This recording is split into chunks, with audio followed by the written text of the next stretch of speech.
Sharon Cuneta, napaiyak ng surpresahin ni Casey Concepcion at Alden Richards sa kanyang rehearsals. Welcome back sa SMP TV Updates. Hindi nga napigilan ni Sharon Cuneta ang humagulhol dahil sa biglang pagdating ni Casey Concepcion at Alden Richards sa kanyang pag-iensayo for her concert. Paliwanag ni megastar Sharon Cuneta, since January pa nang huling magkita sila ni Casey Concepcion, kaya naman hindi napigilan ng damdamin nang dumalaw ito sa set.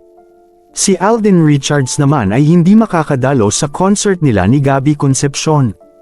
Kaya naman patago nitong kinausap ang productions at dumalaw sa rehearsals for their concert. Kitang-kita ang saya at excitement sa mata ni megastar Sharon Cuneta, dahil alam naman nating sabik na sabik siyang makita ang anak na si Casey Concepcion. Masaya ito na hindi nila nakakalimutang i-surprise siya at bigyan ng pansin ang kanyang comeback concert. Madaling nang maiyak ang megastar Sharon Cuneta, kaya naman napuno ng luha ang arena. Pati na rin si Gabby Concepcion at tuwang-tuwa sa mga pangyayari kaya naman mahigpit na niyakap din ang anak na si Casey Concepcion.